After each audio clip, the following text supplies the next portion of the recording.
முத்தமிழ் அறிஞர் டாக்டர் கலைஞர் அவர்களின் பிறந்த நாளை செம்மொழி நாளாக அறிவித்து மிகச் சிறப்பாக தமிழகமெங்கும் நிகழ்ச்சிகளை நடத்தி வருகின்ற அந்த பாங்கிலே சென்னை கிழக்கு மாவட்ட திமுக சார்பில் நடைபெறுகின்ற இன்றைய பட்டிமன்றத்திற்கு தலைமை வகிக்கின்ற தலைமை செயற்குழு உறுப்பினர், அம்பத்தூர் மண்டல குழு தலைவர், இன்று பிறந்த நாள் காணுகின்ற வாழ்த்துக்குரியவர் திருமிகு B.K. Murthy, MA, ML, MBA, MSc, MCom, PG, DF and C அவர்களே. இவ்வளவு ஒருத்தர் படித்தா மீதி பேர்லாம் எதை படிக்கிறது? இந்த நிகழ்வுக்கு இனிய வரவேற்புரை வழங்கிய ஐயா அவர்களே, மிகச் சுருக்கமாக தொடக்க உரையாற்றிய சட்டமன்ற உறுப்பினர் ஐயா ஜோசப் சாமுவேல் அவர்களே, அம்பத்தூர் தொகுதி தேர்தல் பார்வையாளர் திருமிகு சன் பி முனியாண்டி அவர்களே, இன்னும் இந்த மேடையை அலங்கரிக்கின்ற கழகத்தின் செயல் வீரர்களே, இந்த நிகழ்ச்சிக்கு எல்லா ஏற்பாடுகளையும் செய்து வெகு சீக்கிரம் இங்கு வர இருக்கின்ற சென்னை கிழக்கு மாவட்ட கழக செயலாளரும் இந்து சமய அறநிலையத்துறை அமைச்சரும் சென்னை பெருநகர வளர்ச்சி குழும தலைவருமாகிய மாண்புமிகு P.K. சேகர்பாபு அவர்களே, மேடை அலங்கரிக்கின்ற பட்டிமன்ற அறிஞர் பெருமக்களே, வருகை தந்திருக்கக்கூடிய பெரியோர்களே, தாய்மார்களே, இளைஞர்களே, உங்கள் அத்தனை பேருக்கும் ஊடகத்துறை சார்ந்த அன்பர்களுக்கும் என் பணிவன்பான வணக்கத்தை முதலில் தெரிவித்துக் கொள்கிறேன். இந்த அரங்கம் ரொம்ப பெருசு, அதை விட உங்க சத்தம் ரொம்ப பெருசு. ஒரு இயக்கம் 1949 கடும் மழை நாளில் சென்னை ராபின்சன் பூங்காவில் தொடங்கப்பட்டு மிக நீண்ட பயணத்தை செய்து கொண்டிருக்கிறது என்றால், இந்த இயக்கத்துக்கு ஏதோ ஒரு மெல்லிய கண்ணுக்கு தெரியாத ஒரு இயக்க சரடு ஒன்று இருக்கும். ஏதோ ஒன்று காலங்களை கடந்து இந்த இயக்கத்தை நகர்த்தி கொண்டே போகிறது. எத்தனையோ பேர் வந்தார்கள், போனார்கள். எத்தனையோ பேர் விலகினார்கள், புதிய கட்சிகளை ஆரம்பித்தார்கள். எத்தனையோ தலைவர்கள் எதிர்த்தார்கள், இணைந்தார்கள், கூட்டணி சேர்ந்தார்கள், விலகினார்கள். எல்லாவற்றையும் தாண்டி 49 முதல் இன்று வரை ஒரு இயக்கம் இந்தியாவை திரும்பி பார்க்க வைக்கிற இயக்கமாக இருக்கிறது என்றால் அதற்குள்ளே ஏதோ ஒன்று இருக்கிறது. பேரறிஞர் அண்ணா சொன்ன 3: 1 கடமை, 2 கண்ணியம், 3 கட்டுப்பாடு. இந்த 3ம் ஒரு இயக்கத்திடம் இருப்பதால் தான் அது இவ்வளவு காலம் இருக்கிறது, வளர்கிறது, மேலும் செழிக்கிறது. இங்கே வந்திருக்கிறவர்களிடமும் இந்த 3ஐயும் நாங்கள் எதிர்பார்க்கிறோம். நீங்கள் அதற்கேற்ப இருந்தால் ஒரு மணி நேரத்திற்குள் இந்த நிகழ்ச்சியை நடத்துவோம். இந்த மாதிரி பட்டிமன்றங்கள், இலக்கிய அரங்கங்களை நடத்துவது காலம் காலமாகவே திராவிட இயக்கங்களின் இயல்பு. பேசியே வந்தவர்கள். ஒரு காலத்தில் அறிஞர் அண்ணா அவர்களின் பேச்சுக்கு ஊர்களை கடந்து வந்து நிற்பார்கள். சினிமா தியேட்டர்களில் வந்து சினிமாவை நிறுத்திட்டு அவர் பேச்சை கேட்பார்கள். காசு கொடுத்து வந்து கேட்பார்கள், டிக்கெட் மாதிரி. கலைஞர் அவர்களின் பேச்சு உலகம் அறிந்தது. அவர் என் உயிரினும் மேலான அன்பு உடன்பிறப்புகளே என்று சொன்ன உடனேயே அரங்கம் அப்படியே அதிரும். இந்த மாதிரி கைதட்ட மாட்டாங்க, இன்னும் ஆர்வமா கைதட்டுவாங்க.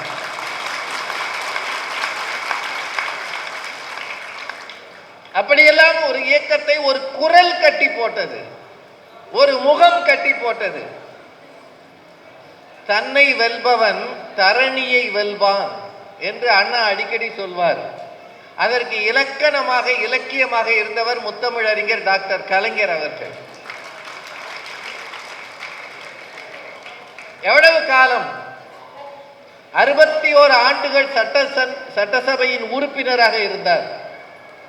1957 தொடங்கி 2016 வரை 13 தேர்தல்களில் நின்று 13லும் வென்ற ஒரு தலைவர் உண்டென்றால் அது முத்தமிழறிஞர் டாக்டர் கலைஞர் அவர்கள்தான்.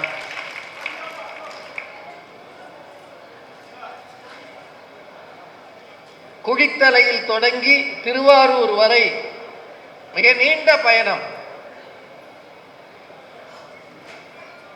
அவரது இலக்கிய பணி என்பது மிக மிக மிக அரிதானது, பெருமையானது. அவரது மக்கள் பணி அதை போலவே மக்களை ஈர்த்த பணி. இது இரண்டையும் வைத்து இங்கே ஒரு பட்டிமன்றம். நீங்க மட்டும் கொஞ்சம் சலசலப்பு இல்லாம இருக்கணும். வந்தவங்களுக்கு இடம் இல்லைன்னு நினைக்கிறேன். கொஞ்சம் பேர் எப்பவுமே பிந்தித்தான் வருவாங்க. எல்லாரும் ஒரு இடத்துல உட்கார்ந்தீங்கன்னா நான் பேசலாம். இந்த முன்னாடி எவ்வளவு இடம் இருக்கு, இந்த பக்கம் வாங்க.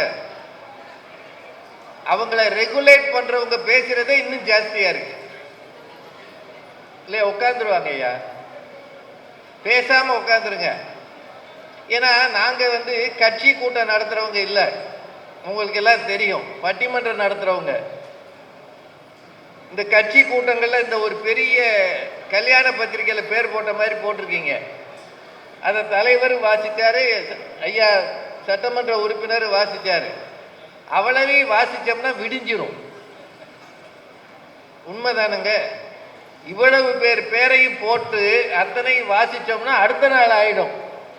எங்களுக்கு அது சாத்தியம் இல்லை.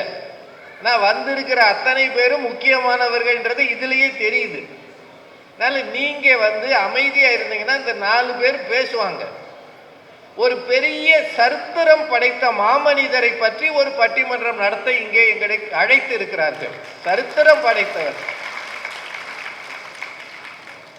வாழ்ந்த காலத்துல இருந்த காலத்துல இட ஒதுக்கீடுக்காக போராடினார்.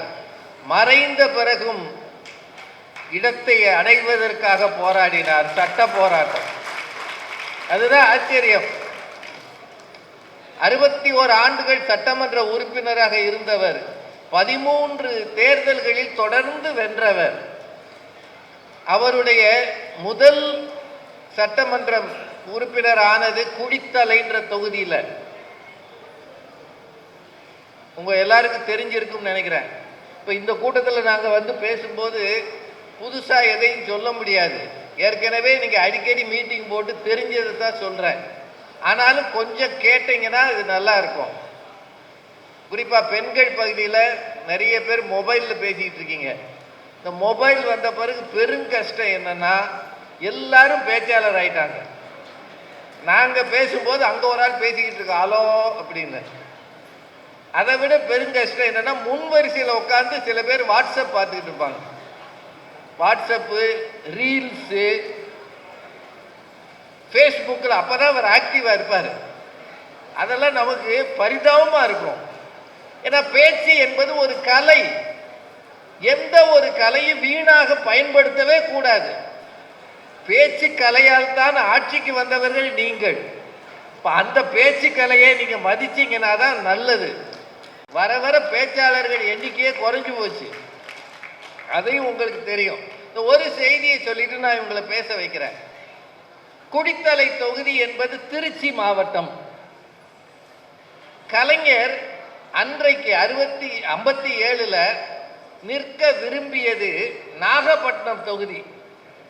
ஏன்னா அந்த தொகுதியில தான் அவர் பிறந்த பகுதி இருக்கிறது, கிராமம் இருக்கிறது. ஆனாலும் அறிஞர் அண்ணா அவர்கள், நீ இங்க இருக்காத, நீ குடித்தலைக்கு போ என்று சொன்னாராம். கலைஞர் அதை அங்கீகரித்து ஒத்துக்கொண்டார். வளரக்கூடிய தலைமையின் முதல் இலக்கணம் தலைமைக்கு கட்டுப்படுவதுதான். அவர் நினைச்சிருந்தா அண்ணாட்ட சொல்லியிருக்கலாம், முதல் தலைவர் நான் நிக்கிறேன், என் ஊர்ல என்னை நிறுத்துங்க, குடித்தலை எங்க இருக்குன்னே எனக்கு தெரியாதுன்னு சொல்லியிருக்கலாம். இன்னைக்கு இருக்கக்கூடிய போக்குவரத்து அதிகம் இல்லாத ஒரு காலம் அது.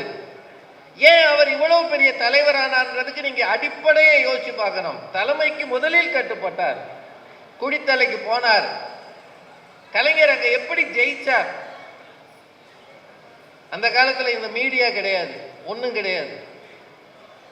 அந்த ஊர்ல போய் தங்கினார். 2 ஓவிய ஆசிரியர்களை அழைத்து கொண்டு போனார். சுவர்கள்ல சின்னம் வரைவதை முதலில் தொடங்கி வைத்தவர் கலைஞர் தான். சுவர்கள்ல சின்னம், உதயசூரியன் சின்னத்தை வரைய வச்சார். அதை விட தங்குறதுக்கு கூட லாட்ஜிகள் இல்லாத காலம். இரவு 2 மணி வரைக்கும் சுத்திட்டு லாரி ஷெட்ல எல்லாம் படுத்து தூங்கியிருக்காராம். லாரி ஷெட்ல 4 இட்லி 2 இட்லி சாப்பிட்டுட்டு தூங்கிடுவாராம். எப்ப படுத்தாலும் காலையில 4 மணி 5 மணிக்குள்ள கிளம்பி பிரச்சாரத்துக்கு போவாராம். எப்ப தூங்கினாலும் அவர் தூங்குகிற நேரம் கம்மி. பெண்கள் அதிகமாக இருக்கிற தொகுதிகளில் போய் வீடு வீடாக ஓட்டு கேட்கிற பழக்கத்தையும் தொடங்கி வைத்தவர் குடித்தலையில் டாக்டர் கலைஞர் தான். அதை விட அந்த காலத்தில் சின்ன நோட்டீஸ் மாதிரி ஒன்று இருக்குமா, அதை கொண்டு போய் அந்த வீட்டில் ஓட்டு கேட்டுட்டு வீட்டு சுவரில் அல்லது கதவுல ஒட்டிட்டு வந்துடுவாங்களாம். எங்கள் ஓட்டு அப்படின்னு ஒட்டிட்டு வந்துடுவாங்களாம். அவர் தான் சொல்லிட்டார்ல. ஒட்டுன பிறகு மற்ற கட்சிக்காரர்கள் வரும்போது அவங்களுக்கு இது தெரியும். அவங்க என்ன நினைப்பாங்க, ஏற்கனவே இவங்க எல்லாரும் இந்த கட்சிக்கு தான் ஓட்டு போடுவாங்க போலன்னு போயிடுவாங்களாம். இந்த உத்தியை கையாண்ட பெரும் ஒரு ஆற்றல் மிக்கவர் கலைஞர் அவர்கள். 57ல் அதான் அவர் தன்னை எதிர்த்து போட்டியிட்ட 2 முக்கிய கட்சிகளின் வேட்பாளர்களை விட அதிகம் ஓட்டு வாங்கி ஜெயிச்சார். இன்னும் சொல்ல போனா சில கிராமங்களில் விழுந்த அத்தனை ஓட்டுகளும் கலைஞருக்கே விழுந்தன என்பது அன்றைய சரித்திர பதிவு. அப்படின்னா உழைக்கணும் என்பதற்கு அடையாளம் டாக்டர் கலைஞர் அவர்கள். தமிழ் என்பதை உயிர் மூச்சாக கொண்டவர் டாக்டர் கலைஞர் அவர்கள். முரசொலி பத்திரிகையை தன்னுடைய மூத்த பிள்ளை என்று சொன்னவர் டாக்டர் கலைஞர் அவர்கள். மூத்த பிள்ளை. அதுல ஒரு தமிழ்ல ஏதாவது எழுத்து பிழையோ ஏதாவது வாக்கிய பிழையோ வந்தா ரொம்ப கோச்சுக்குவாராம். தமிழுக்கு குந்தகம் விளைவிக்கிற மாதிரி என் பத்திரிகையில் வரக்கூடாது, அப்படி வந்தால் பத்திரிகையை நடத்த மாட்டேன்னு சொல்லுவாராம். 1942 இருந்து அதை நடத்துகிறார். முதல்ல ஒரு சின்ன கையெழுத்து பிரதியாக வந்தது. இன்று வரை ஒரு பத்திரிகை நடக்கிறது என்றால் அதிலும் சரித்திரம் படைத்தவர் டாக்டர் கலைஞர் அவர்கள். அவரை பற்றிய ஒரு சின்ன பட்டிமன்றம். முத்தமிழ் அறிஞரின் நிலைத்த புகழுக்கு காரணம் அவரது இலக்கிய பணியா மக்கள் பணியா, இதுதான் தலைப்பு. அவரது எழுத்து, அதனாலதான் கலைஞரின் பேனா அப்படின்னு எல்லா இடத்துலையும் சொல்றாங்க. அவரது எழுத்துக்கு மிகப்பெரிய சக்தி உண்டு. தொடர்ந்து எழுதியவர், எழுதிக்கொண்டே இருந்தவர். அவர் தொடாத துறைகள் இல்லை. இலக்கியத்திலிருந்து திரைப்பட வரைக்கும் எழுதியிருக்கிறார், சினிமா பாட்டு எழுதியிருக்கிறார், என்னென்னவோ எழுதியிருக்கிறார். அந்த இலக்கிய பணிதான் சொல்றதுக்கு 2 பேர். திரு அருள் பிரகாஷ் அவர்கள்,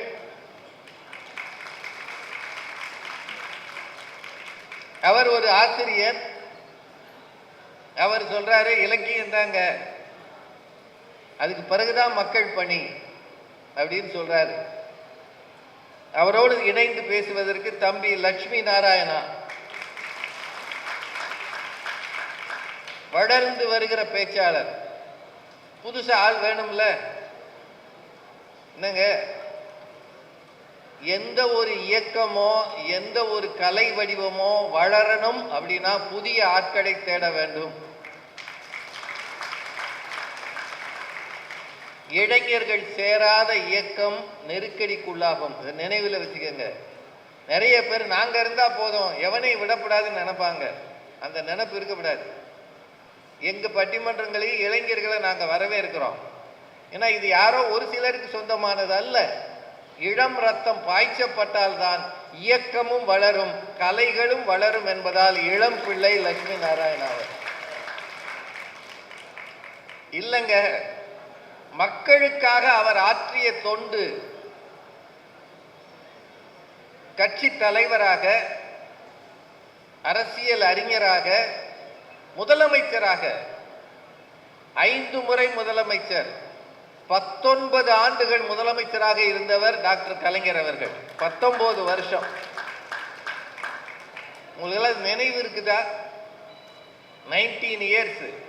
தமிழக வரலாற்றில் மிக நீண்ட காலம் முதலமைச்சராக இருந்தவர் அவர்தான். மேல அவரது பணிகள் தான் நினைவில் அவரை நினைக்க வைக்கிறது அப்படின்னு சொல்றதுக்கு தம்பி மதன் குமார் அவர்கள். சின்ன பிள்ளை, இளம் பேச்சாளர், நல்லா பேசுவார்னு நம்புறேன். நம்பிக்கை தானுங்க. நீங்க பேசுறது எல்லாமே நம்பிக்கையில தானே பேசுறீங்க. அவரோட இணைந்து பேசுவதற்கு திருமதி அனுகிரகா அவர்கள். அனுகிரகா அவர்கள் மிக கம்பீரமான பேச்சாளர். கலைஞர் அவர்களை பற்றி மிக அதிகம் சிறப்பாக பேசிய பேச்சாளர்கள் அனுகிரகா ஒருத்தர். நீங்க யூடியூப்ல பார்க்கலாம். நல்லா பேசுவாங்க. சின்ன பொண்ணு, 4 பேர் தயாரா இருக்காங்க. எது இருந்தா என்ன, நாங்க வந்துட்டோம், 9 மணி வரைக்கும் உட்காந்துருப்போம், போச்சோன்னா போவோம், அமைச்சர் வந்தா எந்திரிச்சு நின்று வரவேற்போம், வர சொல்லிட்டாக வந்துட்டோம்னு நீங்க உட்காந்துருக்காதீங்க. இவங்க பேசும்போது நல்லா கேளுங்க, உங்களுக்குள்ள பேசாதீங்க. நல்ல செய்திகள் சொன்னா கை தட்டுங்க, சிரிக்கிற மாதிரி சொன்னா சிரிங்க. ஏன்னா இந்த கூட்டத்தில் ஜோக் அடிக்கிறதுக்குன்னு அதிக வேலை இல்லை. ஏன்னா மாபெரும் தலைவரை பத்தி பேசியிருக்கிறோம். அவர்கிட்ட இயல்பான நகைச்சுவை உணர்வு இருந்ததுன்றதை நிறைய பேர் பார்த்துருக்கலாம். நான் அவரோட 2 மேடைகள்ல, அவரோட இருந்த மேடையில நானும் பேசியிருக்கிறேன். அதனால அவருக்கு அவருடைய அந்த ஆன் த ஸ்பாட் ரியாக்ஷனை நான் மேடையிலேயே பார்த்துருக்கிறேன். ரொம்ப ரொம்ப ஆச்சரியமா இருக்கும். அப்பவே அவருக்கு மிக அதிக வயது. அதனால நான் பார்த்துருக்கிறேன்.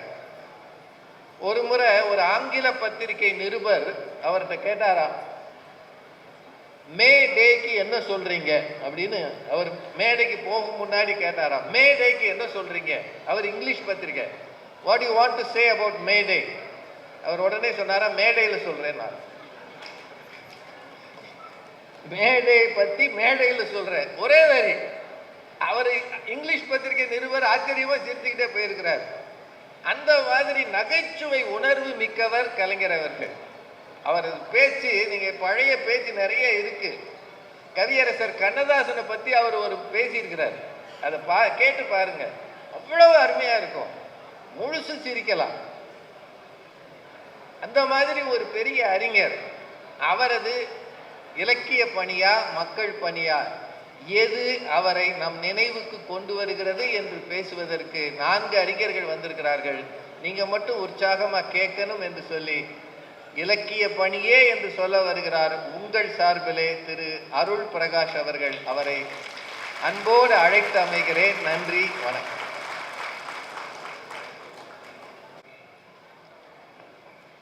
கிழக்கு மாவட்டத்தின் சார்பில் நடைபெறுகிற இந்த பட்டிமன்றத்தில் கலைஞருடைய நிலைத்த புகழுக்கு காரணம், அந்த வார்த்தையை நீங்கள் நல்லா கவனிச்சுக்கணும். நிலைத்த புகழுக்கு எது காரணம்? அவருடைய ஆட்சி திறனா, அவரது மொழி திறனா? இதுக்கு ரொம்ப பெருசாலாம் யோசிக்க வேணாம். இந்த விழாவிலேயே விடை இருக்கிறது. கலைஞர் மொழிக்காக அதிகம் தன் பணியை செலவழித்திருக்கிறார் என்பதால் தான் தளபதி அவர்கள் அவர் பிறந்த நாளை செம்மொழி நாள் என்று அறிவித்திருக்கிறார். அது ஒன்றே போதும். 10 நாவல்கள் எழுதி, 21 நாடகங்கள் எழுதி, 37 சிறுகதைகள் எழுதி, 6 உரை நூல்கள் எழுதி, உடன்பிறப்பே என்கிற கடித தொகுத்தை 12 தொகுதி எழுதி 6 பாகமாக தன் வாழ்க்கை வரலாற்றை எழுதியவர். நிலைத்த புகழுக்கு காரணமாயிருப்பது இலக்கியம்தான் என்பதுதான் எங்கள் வாதம். அவள் மக்கள் பணி செய்யவில்லை என்பதோ அல்லது மக்கள் பணி தாழ்ந்ததோ என்பது எங்கள் வாதம் இல்லை. மக்கள் மனதில் நிலைப்பதற்கு எது காரணம் என்று கேட்டால் அது மக்கள் பணிதான். ஆனால் அவர் புகழ் இன்று வரைக்கும் நிலைத்திருக்கிறது என்று சொன்னால் அதற்கு அவருடைய இலக்கிய பணிதான் காரணம் என்பதை நீங்கள் புரிந்து கொள்ள வேண்டும். 50களில் தொடங்கி 80கள் வரைக்கும் சரியாக தமிழ் பேச பயன்பட்டது பராசக்தி வசனம்தான் என்பதை நம்மில் யாராவது மறுக்க முடியுமா? கவிதை எழுத ஆசைப்பட்டவர்கள் எல்லாம் பேரறிஞர் அண்ணாவிற்கு அவர் எழுதிய இரங்கற் கவிதையை படித்து விட்டுதான் கவிதை எழுதினார்கள் என்பதை நம்மில் யாராவது மறக்க முடியுமா? நன்றாக யோசித்து பாருங்கள். இப்போ ஒரு கேள்வி, கலைஞருடைய இலக்கிய பணிக்கு ஒரு அழகான உதாரணம். இப்ப பெரியார் கடவுள் இல்லைன்னு சொன்ன உடனே அவருக்கு எதிர்ப்பு வந்துச்சு, பயங்கர எதிர்ப்பு வந்துச்சு. ஏங்க கடவுள் இல்லைன்னு சொல்றீங்கன்னு உடனே அவர் அதுக்கு ஒரு விளக்கம் சொன்னார். இந்த நாட்டை சீரழிச்சுக்கிட்டு இருக்கிறது ஜாதி, அந்த ஜாதியை காப்பாற்றுறது மதம், அந்த மதத்துக்கு தலைவரா இருக்கிறவர் கடவுள். எனவே வேறையே அறுத்துட்டா கடவுளே இல்லைன்னு சொல்லிட்டா எல்லாம் சரியாயிடும் சொன்னார். உடனே எல்லாம் எதிர்த்தாங்க. இதே கருத்தை பேரறிஞர் அண்ணா என்ன பண்ணார், நாடகமா போட்டார். அவர் வீட்டில் ஒரு வேலைக்காரர் இருப்பான், 3 நாளா வரமாட்டான். எங்கடா போயிருந்த? 3 நாளா வரல. ஐயா நான் போய் சிதம்பரம் நடராஜர் கோயில்ல சிதம்பரத்தை அந்த நடராஜரை தரிசிச்சுட்டு வந்தங்க, கண்கொள்ளா காட்சிங்க, நல்லா இருந்துச்சுங்க. அந்த வேலைக்காரர் சொல்லுவான். ஒன்னு அந்த முதலாளி, அப்படியா? பேரறிஞர்னா அப்படி நாடகத்தில் நடக்கிற ஒரு காட்சி. நான் கூட அந்த நடராஜரை பார்த்ததில்ல, அவர் எப்படி நின்னாரு காட்டு. ஒன்னு அவன் நடராஜர் நிற்கிற மாதிரி ஒரு கையை காலிச்சு நின்னான். நின்று கொஞ்ச நேரம் இறங்க, இல்ல இல்ல நில்லு, அப்படியே நில்லு, இறக்காத இறக்காத, சார் எனக்கு கால் வலிக்குது, இறக்காது, நில்லு, நான் கொஞ்ச நேரம் பார்க்க ரொம்ப நேரம். என்னடா உலகம் பண்ற? அங்க நடராஜர் எவ்வளவு காலம் நிக்கிறாரு, நீ இன்னும் கொஞ்ச நேரம் நிக்க மாட்டேன்னு இவன் சொல்லுவான். அது கல்லுங்க, நான் மனுஷங்கன்மா. அவன் வாயிலேயே அந்த கல்லுன்னு சொல்ல வச்சாரு. இது பேரறிஞர் அண்ணா. அடுத்து கலைஞர்கிட்ட வாங்க. பெரியார் சொன்ன அதே கருத்தை நாடகமாக பேரறிஞர் அண்ணா சொன்னார். அடுத்து வருகிறார் கலைஞர், கவிதையில் எழுதினார். ஏழைக்கு ஆறுதல் சொல்ல யாருமே இல்லை, ஆலயம் எதிலும் ஆண்டவன் இல்லை என்று எழுதினார். எல்லாரும் கைத்தட்டாங்க. ஒரே கருத்து தான். பெரியார் சொன்ன போது எதிர்த்தவர்கள், பேரறிஞர் அண்ணா சொன்ன போது கோபப்பட்டவர்கள், கலைஞர் சொன்ன போது யாரை நோக்கி சொன்னாரோ அவர்களே கைத்தட்டினார்கள். இன்றைக்கு உலகத்தில் இருக்கிற எல்லா இலக்கியவாதிகளுக்கும் நிகராக இலக்கியம் படைத்து விட்டு போயிருக்கிறார். திருக்குறளா, தொல்காப்பியமா, சங்க தமிழா, எல்லாத்துக்கும் இலக்கியங்களை சாதாரண மக்களுக்கு போய் சேர்வதற்கு ஒண்ணு வேணாம். இங்க நிறைய பெண்கள் இருக்கிறனால கேட்கிறேன், நீங்க எல்லாம் டிவி சீரியல் பாப்பீங்களா? எல்லாம் நல்ல பிள்ளைங்க மாதிரி அமைதியாக உட்காந்துருக்காரு, பாப்பீங்களா? சில பேர் சொல்லுவாங்க, நான் பார்க்க மாட்டேன் சார், எங்க வீட்டில் பார்ப்பாங்க, நான் போகும்போது வரும்போது அப்படி பார்ப்பேன். ஒரு அம்மா சொல்லுது, நான் அந்த ஒரு சீரியல் மட்டும் பார்ப்பேன் சார். ஏன்? அவளுக்கு இன்னும் எதையாவது பார்க்கணும், அது வரைக்கும் நான் பார்ப்பேன். நீங்க எல்லாரும் சீரியல் பார்ப்போம், எல்லாரும் பார்க்குறோம், வேற இல்லை. இப்போ நான் ஒரு 5 டைலாக் சொல்றேன், இல்லைன்னா ஒரு 5 ஸ்டேட்மெண்ட் சொல்றேன். நான் சொல்ற 5 டைலாக்கும் 5 ஸ்டேட்மெண்ட்டும் நீங்க பார்க்குற சீரியல்ல வரல நீங்க சொல்லிட்டீங்கன்னா உங்களுக்கு 5000 ரூபாய் பிரைஸ். சரியா? இது இங்கே 5000 ரூபாய் கொண்டு வந்துருக்கீங்களா? ஒரு 5 டைலாக் சொல்றேன், அல்லது 5 ஸ்டேட்மெண்ட் சொல்றேன். சார் நீங்க சொன்ன இந்த 5 டைலாக்கும் நான் பார்க்குற சீரியல்ல வந்ததில்லை நீங்க சொல்லிட்டீங்கன்னா உங்களுக்கு இங்கே பரிசு. சொல்லவா? நம்பர் 1, அந்த குடும்பத்தை நான் பிரிக்காம விட மாட்டேன். நம்பர் 2, அந்த கல்யாணத்தை நான் நிறுத்தாம விட மாட்டேன். மீறி கல்யாணம் நடந்துச்சுன்னு வச்சுங்க, அந்த ஃபர்ஸ்ட் நைட்டை நான் தடுத்து தீருவேன். மீறி அதுவும் நடந்துச்சு வச்சுங்க, அந்த கருவை நான் கலைக்காம விட மாட்டேன். மீறி குழந்தை வந்துச்சுன்னு வச்சுங்க, அந்த குழந்தைய நான் கடத்தாம விட மாட்டேன். இது இல்லாம ஒரு சீரியல் சொல்லு. இல்ல இல்ல, இப்படி நம் வீட்டிற்குள்ளேயே எல்லா அவலங்களும் நம் அனுமதியோடு வந்த போது கலைஞர் எழுதிய இலக்கியங்கள் தான் தமிழையும் தமிழ் மக்களையும் நெறியோடும் வளமோடும் அழகாக வழி நடத்தி கொண்டிருக்கிறது என்பதை நம்மில் யாரும் மறக்க முடியாது. 94 ஆண்டு காலம் இந்த உலகத்தில் வாழ்ந்து அதுல 80 ஆண்டுகள் பொது வாழ்க்கைக்கே செலவழித்து அதுல 60 ஆண்டுகள் மக்கள் பிரதிநிதியாகவே இருந்து அதுல ஏறக்குறைய 20 ஆண்டுகள் முதலமைச்சராகவே இருந்த ஒருவர் இந்த பணிகளோடு கூட இலக்கிய பணியும் செய்து தமிழகத்து மக்களுக்கு எல்லா விளக்கம், திருக்குறளா அதுக்கு விளக்கம் இருக்கு, தொல்காப்பியமா அதுக்கு விளக்கம் இருக்கு, சங்க தமிழா அதுக்கு விளக்கம் இருக்கு. தமிழன் எவற்றையெல்லாம் படிக்க வேண்டும் என்று அவர் விரும்பினாரோ, எவையெல்லாம் தமிழனுக்கு எளிமையாய் போக சேர வேண்டும் என்று விரும்பினாரோ அவற்றையெல்லாம் எழுதி வைத்திருப்பத காலத்துல தான் இன்னைக்கு புகழ். யோசிச்சு பாருங்க, புகழ்னா என்ன சார்?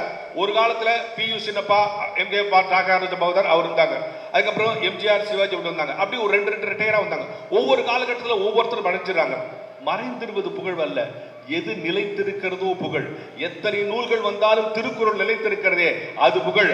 அதுபோல எத்தனை இலக்கியவாதிகள் வந்தாலும் திருவாரூர் வந்த கலைஞர் எழுதிய இலக்கியம் தான் தமிழகத்துக்கு வழிகாட்டி கொண்டிருக்கிறது என்று சொல்லமே. அதுதான் இப்ப மக்கள் பணி என்பது இனிமே அவர் ஆற்ற முடியாது இல்லையா? அவர் இந்த உலகத்தில் இல்லை, ஆனால் அவருடைய இலக்கியம் இன்னும் தமிழகத்தில் செயலாற்றி கொண்டிருக்கிறது. எனவேதான் சொல்லுகிறோம், நிலைத்த புகழ் மட்டுமல்ல, நீடித்த புகழையும் கலைஞருக்கு தருவது அவருடைய இலக்கியங்கள் தான் என்பதை நாம் ஒருபோதும் மறந்துவிடக்கூடாது. இந்த வசனங்கள், இந்த எழுதுற விஷயங்கள் ஒண்ணும் இல்லைங்க. ரெண்டு செய்தி சொல்றேங்களுக்கு. அவர் எதிர்கட்சியா இருக்கும்போது அவர் வீட்டுக்கு ஒரு முறை ஒரு காவல் அதிகாரிய சோதனை போட அனுப்பிச்சிட்டாங்க. அந்த காவல் அதிகாரி வர்றாரு, தயங்கி தயங்கி சொல்றாரு, சோதனை போடணும். இவர் முன்னால் உட்காந்துட்டு இருக்காரு. போய் போட்டுங்க. அவன் போய் போட்டு பார்த்துட்டு வந்து உள்ள ஒன்றும் கிடைக்கல. வந்து அவரை பார்த்து நின்று ஒன்றும் இல்லைங்க நானும். அவன் என்ன சொல்றான், உள்ள ஒன்று. இவர் உடனே பதில் சொல்றாரு, ஒன்றும் இல்லையா? யாருக்கு? உனக்கா? உன்னை அனுப்பிச்சவனுக்கா? ஒண்ணு இல்லைன்னு சொல்றது இல்ல, அவருக்கு உனக்கா ஒன்று அனுப்பிச்சிருங்க. அது கூட விடுங்க. அவர் இலக்கியத்தின் மீது எவ்வளவு ஆர்வமராக என்பதற்கு இன்னொரு ஆழித்தரமான உதாரணம் சொல்கிறேன் கேளுங்கள். அவரை சிறை செய்தார்கள், கைது செஞ்சாங்க, ஜெயிலுக்கு கூட்டு போறார். தமிழகமே பரபரப்பா இருக்கு. அப்போ ஒரு பத்திரிகையாளர் ஒரு பேப்பர் கொடுத்து, ஐயா ஏதாவது 2 வரி எழுதி கொடுங்க. அந்த நேரத்தில் கூட கொஞ்சமும் பதட்டப்படாமல் அறம் வெல்லும் அநீதி வீழும் என்று எழுதி கொடுத்து விட்டு போனவர். அந்த பேனா தான் இன்றைக்கு, அந்த பேனாவின் மையாக தளபதி இருக்கிறார். அவர் எழுத எழுத ஒவ்வொரு முறை அவர் பேனா குனிந்து எழுதும் போதும் தமிழகம் நிலைத்து நின்றது. எனவே கலைஞரை நாம் பார்க்க முடியாது, கலைஞரோடு உறவாட முடியாது. ஆனால் அவர் எழுதிய இலக்கியங்களும் பாட்டும் கவிதையும் இன்றைக்கும் தமிழகத்தில் பாடமாக இருக்கிறது. புத்தகத்தில் உலகத்தை படித்தால் புத்தி செழிக்கும், ஆனால் உலகத்தையே புத்தகமாக படித்த கலைஞர் நமக்கெல்லாம் எங்கோ இலக்கியங்களை படைத்து விட்டு போயிருக்கிறார். அந்த இலக்கியங்கள் அவருடைய புகழை தினம் பாடிக்கொண்டே இருக்கும். அவர் முதலமைச்சராக இருந்த காலம் முடிவடைந்து விட்டது. அவர் மக்கள் பணி செய்த காலத்துக்கு காலம் அனுமதிக்கவில்லை. ஆனால் அவருடைய நூல்களும் இலக்கியமும் இன்னும் இருப்பதால் இன்றைக்கும் என்றைக்கும் அவர் புகழை இலக்கியப்படிதான் சொல்லிக் கொண்டிருக்கும் என கூறி நிறைவு செய்கிறேன். நன்றி, வணக்கம். பிரகாஷ் அவர்கள் உங்க மனசு அறிஞ்சு சீக்கிரம் முடிச்சிட்டார். அதுவும் பெண்கள் அதிகமா இருக்கிறதுனால சீரியல்களை பத்தி பேசினார். உடனே எல்லாம் ஜாலி ஆயிட்டாங்க, சிரிச்ச முகம் ஆயிட்டாங்க. சில டயலாக் வச்சிருக்கிறார்.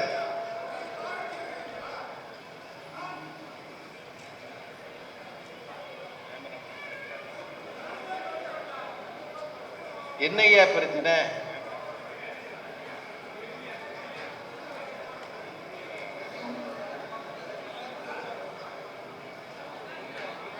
சரி சரி ஐயா, கேமரா மறைக்குதா? அவங்க நிற்கிறாங்களா? அது என்ன செய்யறது? அவங்க தானே எடுக்கிறாங்க.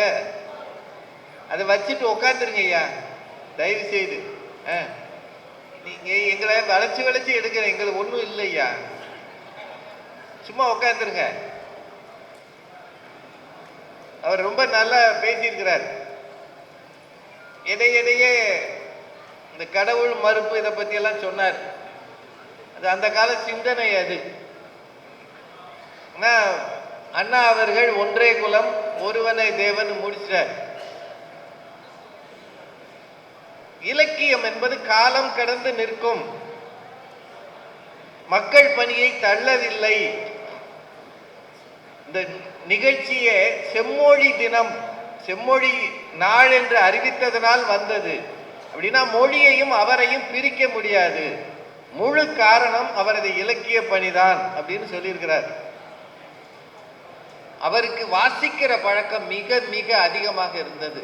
அவர் வாசிக்காத நூல்களே இல்லை. ஒரு முறை அவர்கிட்ட ஒரு கேள்வி கேட்கிறாங்க, ஒரு நிருபர், கல்கி நிருபர் கேள்வி கேட்கிறார். பக்தி இலக்கியங்களை நீங்க படிச்சிருக்கீங்களா?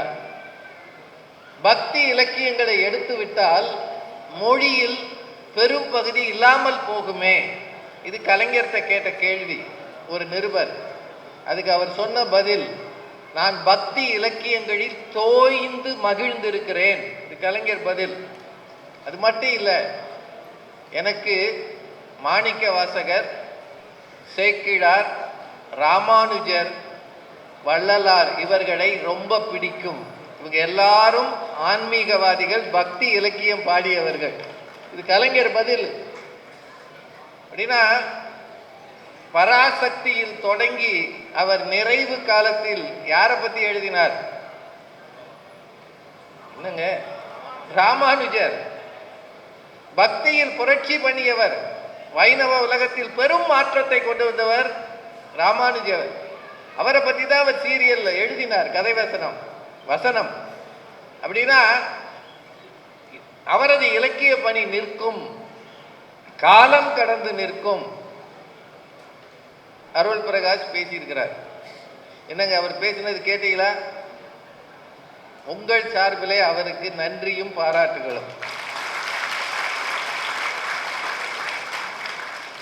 திருக்குறளுக்கு உரை எழுதியிருக்கிறார். அதை விட குறளோவியம்னு ஒன்று எழுதியிருக்கிறார். குறளோவியம் பார்த்தீங்கன்னா ஒரு கதை வடிவத்தில் இருக்கும்.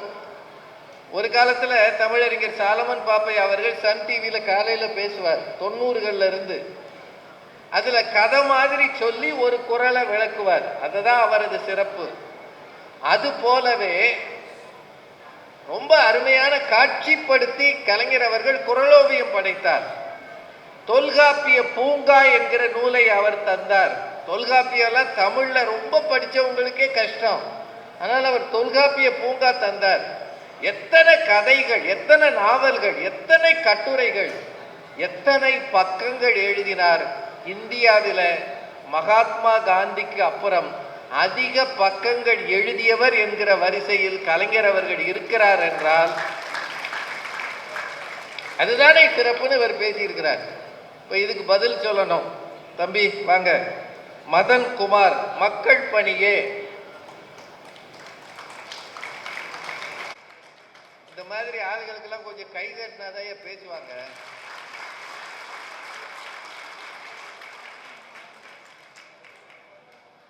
எங்கள் வாழ்வும் எங்கள் வளமும் மங்காத தமிழென்று சங்கே முழங்கு.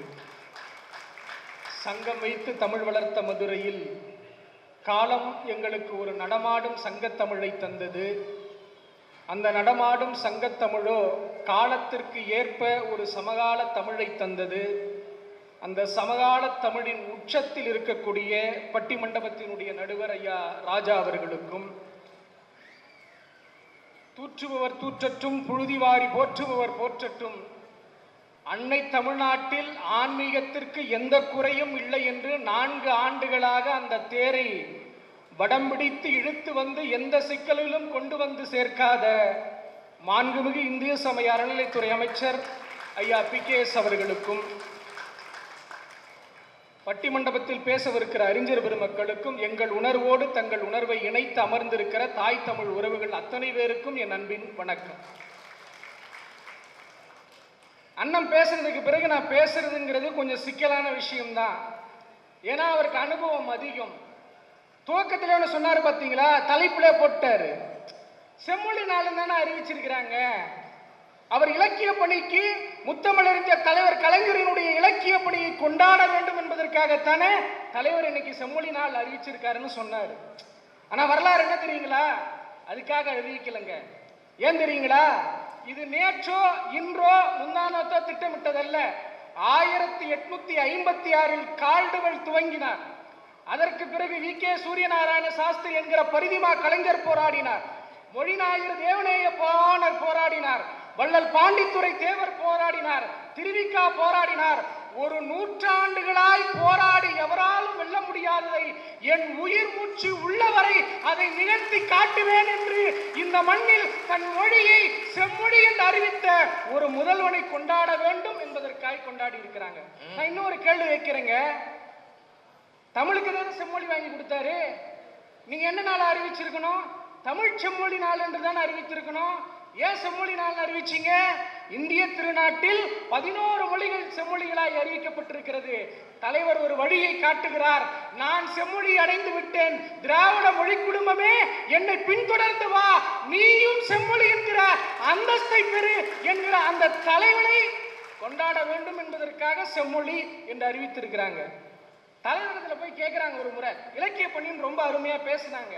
தலைவரிடத்துல கேட்டாங்க, ஐயா நீங்க எழுதுற கவிதை எல்லாம் இலக்கணத்துல வரலங்கிறாங்களே, யாப்புலே சேராதுங்கிறாங்களே, நீங்க என்ன சொல்றீங்க? தலைவர் அதுக்கு ஒரு கவிதை எழுதினாரு. இலக்கண சிறகு முளைக்காமல் தவிக்கின்ற கவி குஞ்சினான். எப்படி? இலக்கண சிறகு முளைக்காமல் தவிக்கின்ற கவி குஞ்சினான், என் கவிதை யாப்பின்றி போனாலும் போகட்டும், நம் நாடு மொழி மானம் உணர்வெல்லாம் காப்பின்றி போதல் கூடாது என்கிற கொள்கையுடைய என் கவிதை நீ கவிதை இல்லைன்னு சொல்லு, இலக்கணம் இல்லைன்னு சொல்லு, அதுல யாப்பு இல்லைன்னு சொல்லு, அதை பற்றி எல்லாம் எனக்கு கவலை இல்லை, என் நாடும் மொழியும் உணர்வின்றி போக கூடாது என்கிற கொள்கை உடையன் என்ற அந்த கொள்கை ஆசானைத்தான் இன்றைக்கு தமிழ் சமூகம் கொண்டாடி கொண்டிருக்கிறது என்பதை நாம் எண்ணி பார்க்க வேண்டும். ரெண்டாவது, கடவுள் மறுப்பை பத்தி சொன்னாங்க. தலைவருக்கு கடவுள் நம்பிக்கை இல்லதான். ஆனா ஒரு முறை எழுதினாரு, சிவபெருமான் நெற்றிக்கண் திறந்ததை பத்தி எழுதுறாரு கலைஞர். எப்படி எழுதுறாருன்னு பாருங்க. நான் நம்பவில்லை சிவனார் நெற்றிக்கண் திறந்த கதை, இருந்தாலும் இங்கிருக்கும் இழிவான சமுதாய தீமைகளை எரித்து போட்டு சாம்பலாக்க நடக்க வேண்டும் அந்த கதையென விரும்புகிறேன். நாம் திறப்போம் நெற்றிக்கண்ணை, அந்த சிவபெருமான் திறந்த நெற்றிக்கண்ணில் காமன் அழிந்தான், இந்த கலைஞர் திறந்த நெற்றிக்கண்ணில் தான் ஒரு 100 ஆண்டு கால இழிவு அழிந்தது, பெரியார் நினைவு சமத்துவபுரம் உருவானது. அந்த 100 ஆண்டு கால இழிவு அந்த நெற்றிக்கண்ணின் மூலமாக விளைந்ததைத்தான் இந்த தமிழ் சமூகம் கொண்டாடி கொண்டிருக்கிறது. அதனால் தான் அந்த தலைவனை இன்றும் தமிழ்நாடு எதிர்பார்த்து கொண்டிருக்கிறது. அடுத்த அண்ணன் ஒரு ஆழமான கேள்வி வச்சாரு. நான் ரொம்ப பயந்து போயிட்டேன். அவர் இன்னைக்கு இல்ல. அவர் ஆட்சியை தொடர்வதற்கோ அவர் மக்கள் பணி ஆற்றுவதற்கோ பேசுவதற்கு வாய்ப்பில்லை. ஆனால் காலம் கடந்தும் இலக்கிய பணி பேசும்னு சொன்னாரு. நான் ஒரு வரலாற்றிலிருந்தே பதில் சொல்றேன். கலைஞருக்கு ரொம்ப ஆசை சங்க இலக்கியத்தை பத்தி. அந்த சங்க இலக்கியத்தை படிச்சுட்டு அதை பார்த்து அப்படியே எழுதணும்னு ஒரு கவிதை எழுதுறாருங்க. அந்த கவிதையை நான் பதிலா சொல்றேன். அந்த காட்சி உருவாக்குறேன் பாருங்க. ஒரு நரி என்ன பண்ணுதான், ஒரு தெப்பத்துல மிதந்துட்டு போகுதான். தெப்பம் எதால உருவாக்கப்பட்டதுன்னா எலும்பு கூடுகளால் உருவாக்கப்பட்டதான். எலும்பு கூடுகளால் ஆன ஒரு தெப்பத்துல நரி மிதந்துட்டு போகுது. போகும்போது இடையிடையே சின்ன சின்ன தலை, யாரோட தலை? வீரனுடைய தலை கிடக்குது. அந்த தலையை ஒரு பருந்து பிடிங்கிட்டு மேல போகுது. மேல பறந்துட்டு போகும்போது அந்த தலை விழும்போது இன்னொரு பறவை வந்து அதை பிடிக்குது. சார், இதுதான் காட்சி. கலைஞர் இதை பார்த்துட்டு அப்படியே எழுதுறாரு. எம்புகளை தெப்பமாக்கி நரிமிதக்கும் போர்க்களத்தில் தலையுருட்டி பந்தாடும் பறவையினம் அந்த தலையில். இதுவரை அவர் கவிஞர். இந்த வரியில் தான் அவர் தலைவராக மாறுகிறார். இந்த இடத்தில் தான் அவர் முத்தமிழ் அறிஞராய் மாறுகிறார். ஒரு தலையாய் என் மகன் தலையும் இருந்தாலன்றோ இறைவன் அளித்த தேரலுக்கும் பெருமையுண்டு என்று 1/2 நூற்றாண்டுக்கு முன்பாக எழுதினார். இன்றும் கழுகுகள் பறந்து கொண்டிருக்கின்றன, இன்றும் கழுகுகள் வட்டமடித்துக் கொண்டிருக்கின்றன. ஆனால் எவராலும் கொய்ய முடியாத, எவராலும் பிடுங்க முடியாத 10 தலை ராவணனாக இந்த மண்ணை முத்துவேல் கருணாநிதி ஸ்டாலின் என்கிற ஒரு தலைவன் ஆண்டு கொண்டிருக்கிறாரே, அவர் விட்ட இடத்தில் இருந்து அந்த பணியை நான் செய்கிறேன் என்று அவர் மக்கள் பணியை இன்னும் 100 ஆண்டு காலம் கொண்டு செல்வதற்கு ஒரு வாய்ப்பை காலம் வழங்கியிருக்கிறது என்றால் காரணம் மக்கள் பணிதான். சார், கலைஞரினுடைய இலக்கியத்தினுடைய உச்சம் பீக்குன்னு சொல்லுவாங்க. நான் அந்த இடத்திலிருந்தே தொட்டு காட்டுகிறேன். அதற்கான அடித்தளம் போட்டதே மக்கள் பணிதான். எல்லாருக்கும் தெரிந்த கவிதை, ஆண்டவன் படைப்பில் அனைவரும் சமமெனில் உயர் சாதிக்கு மட்டுமென்ன தங்கத்தால் மூளை செய்து தலைக்குள் வைத்தானா, மற்ற சாதிக்கெல்லாம் மண்டைக்குள் இருப்பது என்ன, களிமண்ணா சுண்ணாமான்னு கேட்டாரு. இனி ஒரு கவிஞன் இதை எழுத முடியாது, ஏற்றுக்கொள்ளுகிறோம்.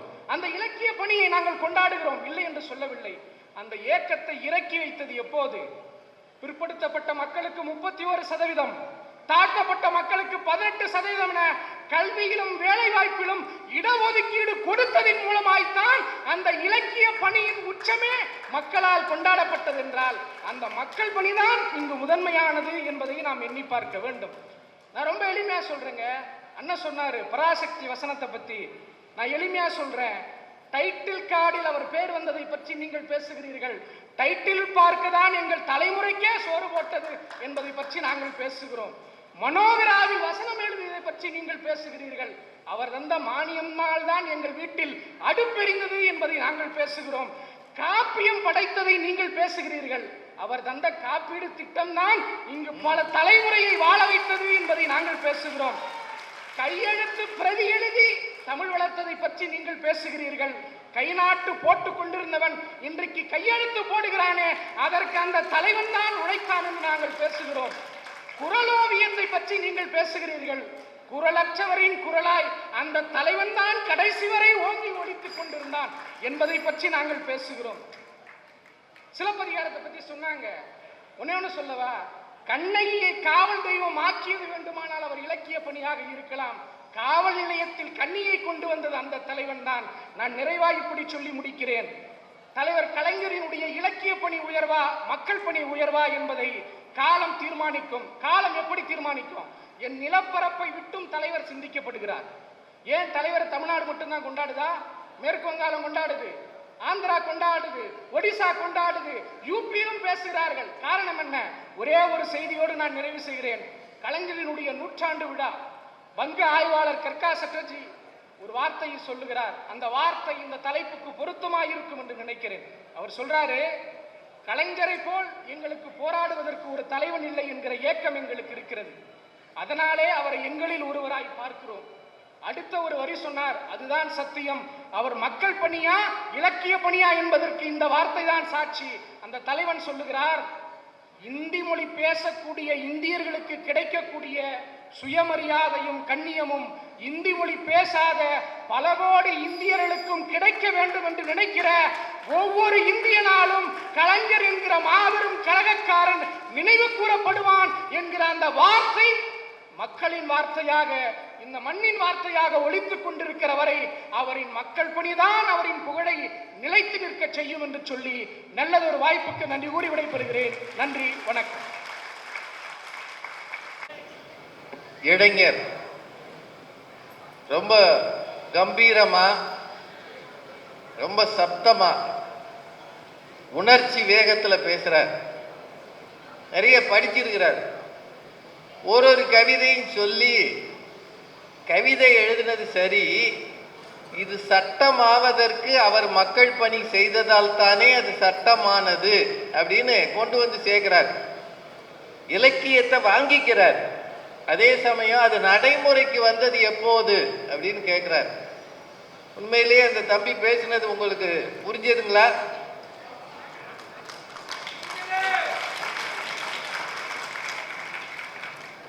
டைட்டில் கார்டுல வந்தது பெருசு இல்ல, தரமணியில டைடல் பார்க் வந்தது தான் பெருசு.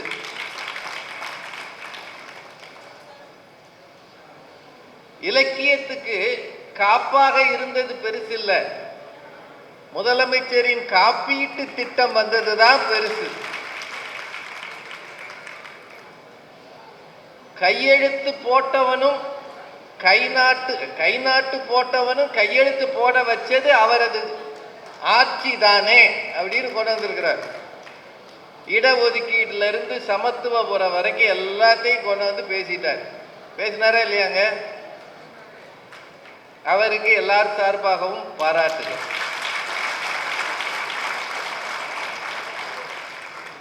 இது காலேஜ் பள்ளிக்கூடத்துல எல்லாம் நாங்க போய் பேசுவோம். அப்ப 2-3 பேர் சைட்ல வாத்தியார்கள் நிப்பாங்க. எதுக்கு நிப்பாங்கன்னா கூட்டத்தில் யாரையும் பேச விடாம பாத்துக்கிறதுக்கு. அது மாதிரி இங்க ஒரு மேடம் நின்றுகிட்டு இருக்கிறாங்க. யாராவது கூட்டத்தில் பேசினா கையை காட்டுறதுக்குன்னு நினைக்கிறேன். இல்ல அவங்களுக்கு நிக்கணும்னு நேர்த்தி கடன்னா நிக்கட்டும். காலேஜ்ல எல்லாம் அப்படி நடக்கும். கவலைப்படாதீங்க, இன்னும் 2 பேர் தான் பேசுறோம். ஒன்றும் யோசிக்காதீங்க.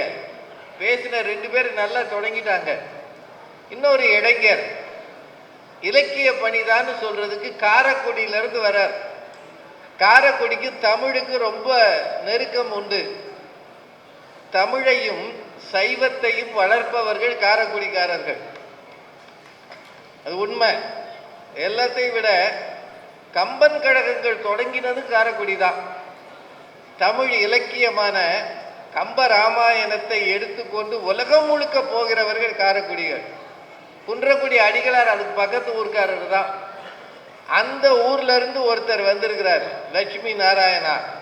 அவர் சொல்றாரு இலக்கிய பணிதான். வாங்க ஐயா. ஏங்க கொஞ்சம் நல்லா கைதட்டுங்களேன் இந்த பிள்ளைகளுக்கு.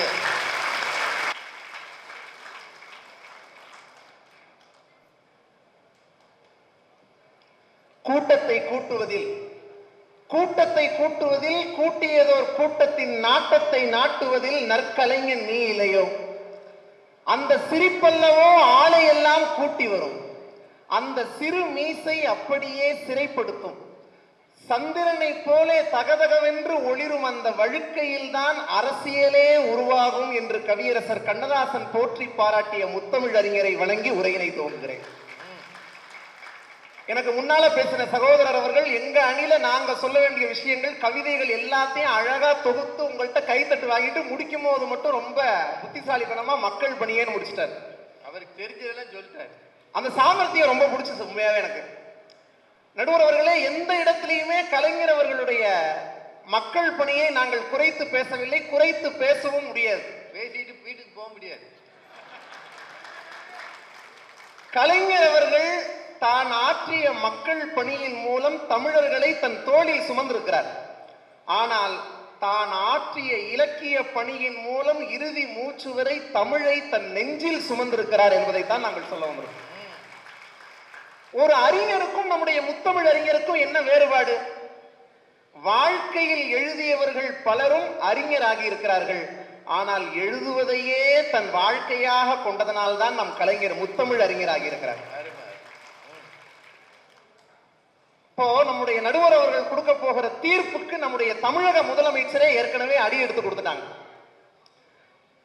உலக வரலாற்றுல ஒரு தலைவனுக்கான அடையாளமா என்ன இருக்கலாம்? அந்த தலைவன் கையில ஏந்தி இருக்கிற வாள் இருக்கலாம், தலையில சூடி இருக்கிற மகுடம் இருக்கலாம், போர்க்களத்துல பயன்படுத்தக்கூடிய துப்பாக்கி இருக்கலாம். ஆனா நம்முடைய தமிழக முதலமைச்சர் ஐயா அவர்கள் நம்முடைய கலைஞர் அவர்களுடைய அடையாளமாக தேர்வு செய்ததே அவருடைய பேனாவைத்தான். அதுதான் ஒரு புது கவிஞர் எழுதினாரு. ஏன் கலைஞருக்கு பேனா வைக்கிறார்கள் தெரியுமா? கடைசி வரை கலைஞர் பேனாவை வைக்கவே இல்லை, அதனால் அவருக்கு பேனா வைக்கிறார்கள். பட்டிமன்றத்துக்கு போய் தீர்ப்பு சொல்லிட்டீங்க. என்ன திட்டங்கள் தீட்ட வேண்டும்னு நினைச்சாரோ முதல்ல அதை எழுத்து வடிவத்தில் மக்களுக்கு அறிவிச்சார். அதற்கு பிறகுதான் அதை நிறைவேற்றினார். சேரர் வாழ்ந்த சிறப்பிடம் எங்கே? வீரர் பாண்டியர் அரசு ஏன் கவிழ்ந்தது? சோழர் உலவிய சோர்விலா நாட்டில் கோழை கொள்கை குவிந்தது எவ்விதம் என்று முதலில் எழுதினார். அதன் பிறகு அதை செயலாக மாற்றுவதற்கு உழைத்தார். யோசிச்சு பாருங்க, கலைஞர் அவர்களுக்கு முன்னாடி தமிழ் சினிமா எப்படிங்க இருந்துச்சு? வசனம் யாருக்காவது புரியுமா? சுவாமி, பிரபு, பிராணநாதா, என்ன நூற்றாண்டுனே தெரியாது. ஆனா கலைஞர் அவர்கள் வந்த பிறகு தமிழ் சினிமா எப்படி மாறிச்சு? இப்படி சொல்லவா? குமரகுருபரரை முருகன் பேச வைத்தார், நம்மாழ்வாரை பெருமாள் பேச வைத்தார். தன்னுடைய கூர்மையான வசனங்களால் தமிழ் சினிமாவையே பேச வைத்த பெருமை நம்முடைய முத்தமிழறிஞர் கலைஞர் அவர்களுக்கு இருக்கிறது. என்னுடைய மூத்த பிள்ளையே முரசொலிதான் என்று கலைஞர் அவர்கள் சொல்றார். எழுத்து மேல எப்படி ஒரு பற்று. ஒருத்தர் கேட்கிறார் கலைஞர் ஐயா அவர்கள்ட்ட, இவ்வளவு பணிகளுக்கு நடுவுலையும் எழுதிட்டே இருக்கீங்களே, எப்படியா உங்களால முடியுதுன்னாரு. அதுக்கு கலைஞர் ஐயா சொன்னாரா, பேனாவை என்கிட்ட இருந்து புடுங்கிட்டா நான் செத்துருவேன்னாராங்க கலைஞர் அவர்கள். 3 கிழமைகளை வச்சு ஒரு கவிதை எழுதியிருப்பார்.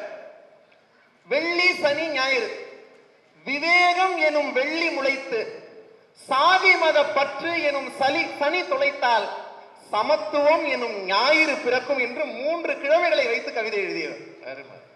ஒரு காதலனுடைய கடிதத்துக்காக காதலை காத்திருப்பா, ஒரு கணவனுடைய கடிதத்திற்காக மனைவி காத்திருப்பாள். ஆனால் ஒரு தலைவன் முரசொலியிலே எழுதுகிற கடிதத்திற்காக தமிழ்நாடே காத்திருந்தது என்றால் அந்த பெருமை நம்முடைய முத்தமிழறிஞர் கலைஞர் அவர்களுக்கு தான் உண்டு. கம்பம் நடராசன் ஐயா அவர்கள் மறைந்த போது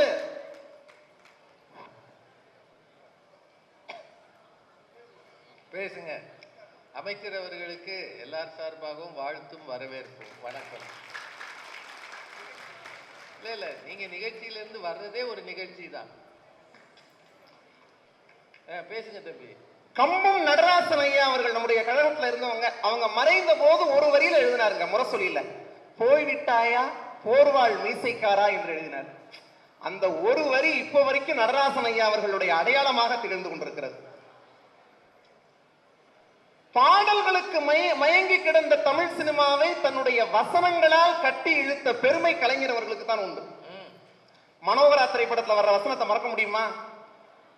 உன்னை ஏன் அழைத்து வந்திருக்கிறேன் தெரியுமா கேட்பாரு.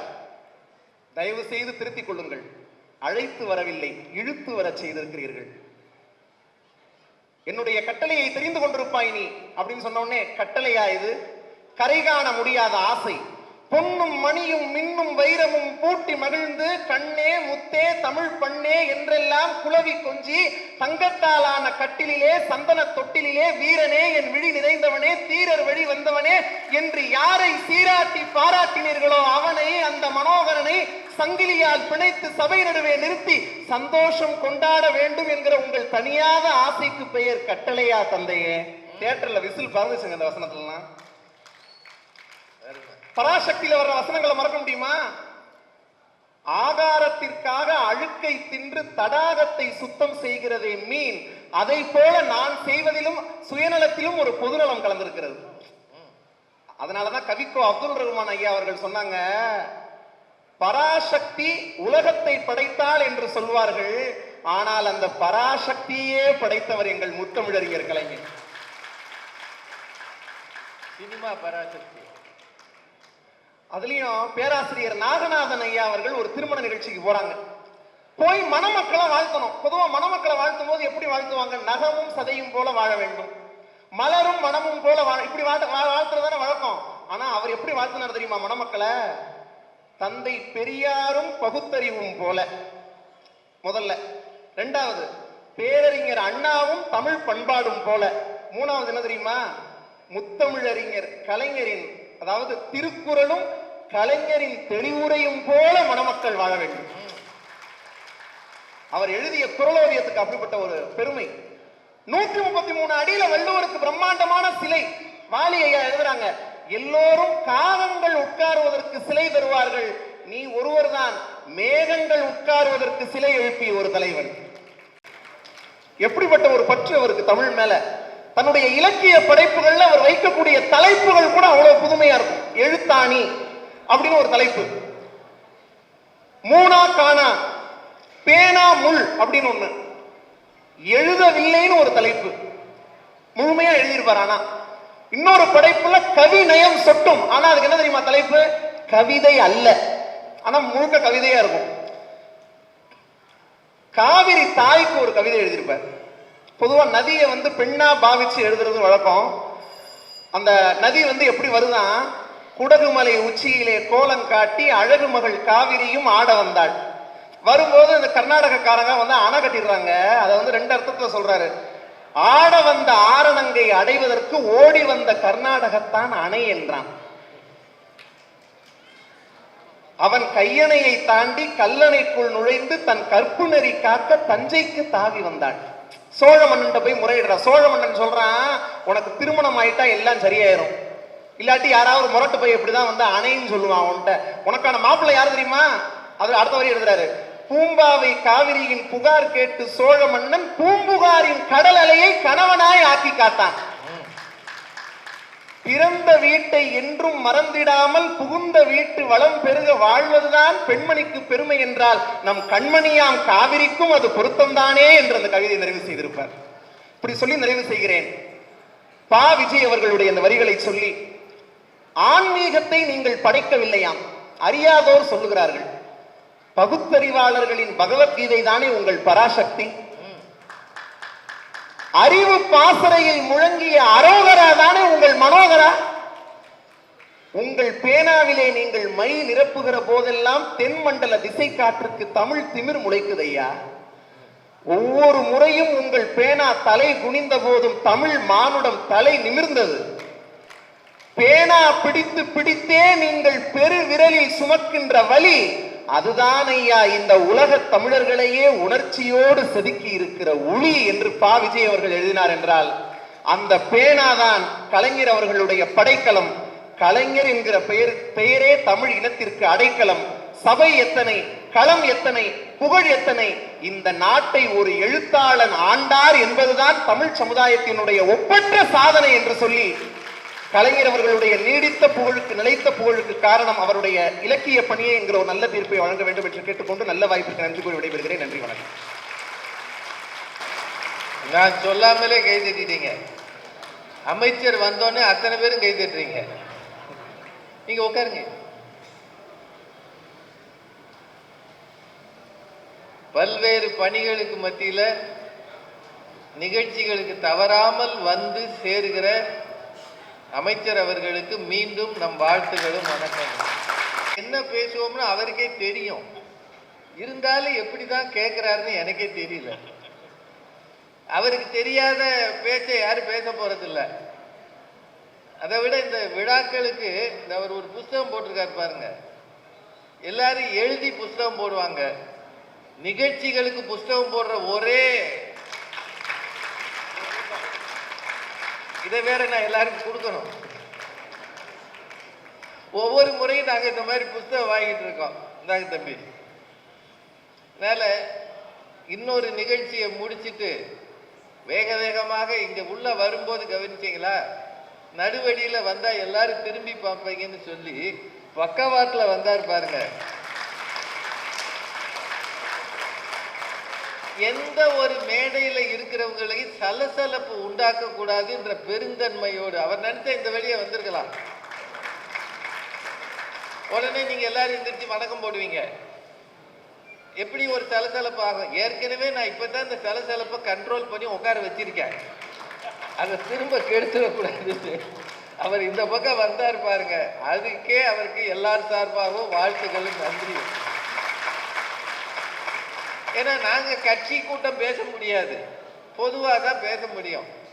இருந்தாலும் எங்களை அவர் விடாம அழைக்கிறார். இப்ப இருந்து இல்ல, எதிர்கட்சியில இருந்தப்ப இருந்து அவர் என்னை கூப்பிடுறாரு. இப்போ அமைச்சராகி 4 வருஷம் தானே நிறைவாயிருக்கு, அதுக்கு முன்னே இருந்து. அதனால அந்த அன்புக்காக தான் இந்த நிகழ்ச்சிக்கு நாங்க வர்றோமே தவிர மற்றொன்று அல்ல. இப்போ 4 பேர் பேசுறாங்க. இந்த தம்பி ரொம்ப நல்லா பேசினார். அமைச்சரின் வருகைக்கு இடையிலையும் அவர் பேசிய அந்த வேகம் இருக்கு பாருங்க, உண்மையிலே நல்லா இருந்தது, உண்மையிலே நல்லா இருந்தது. நிறைய கவிதைகளை அவரும் சொன்னார்.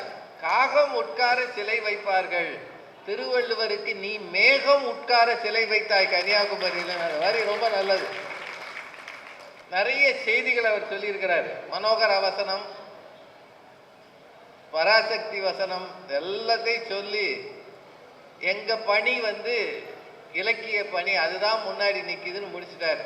இப்போ நிறைவு பேச்சாளர் இன்னும் 15 நிமிஷத்துல பட்டிமன்றத்தையே முடிக்கணும். நீங்க இடையில பேசாம இருக்கணும், சின்ன சத்தம் கூட வரக்கூடாது. நிறைவாக அனுகிரகா அவர்கள் மக்கள் பணியே.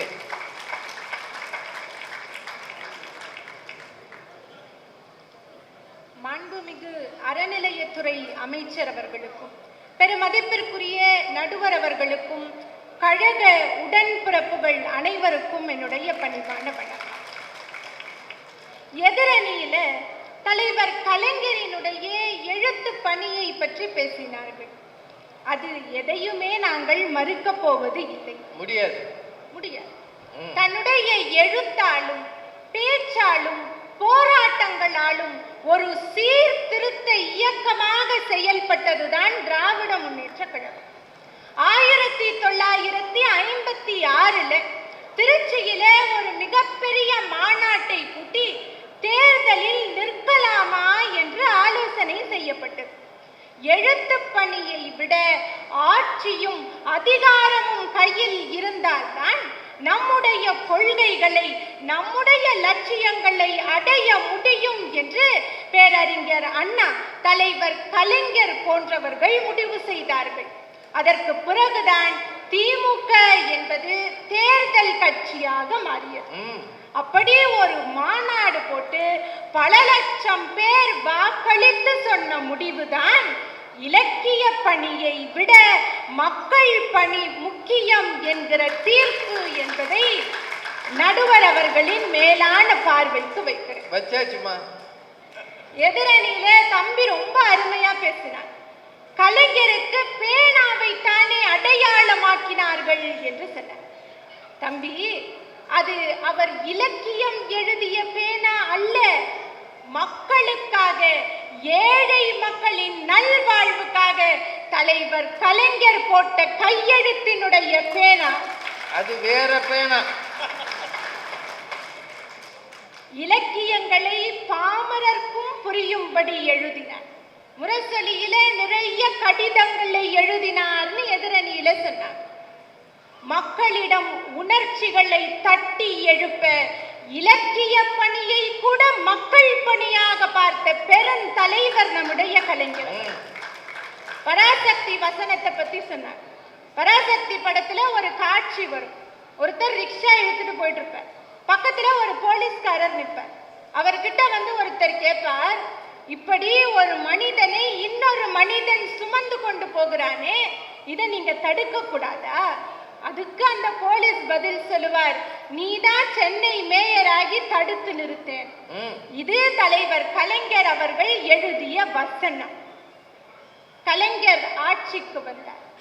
கை ரிக்ஷாவை ஒழித்தார், பாட்டாளிகளின் கண்ணீரை துடைத்தார் என்றால் இலக்கிய பணி கைத்தட்டல்களை பெறும்.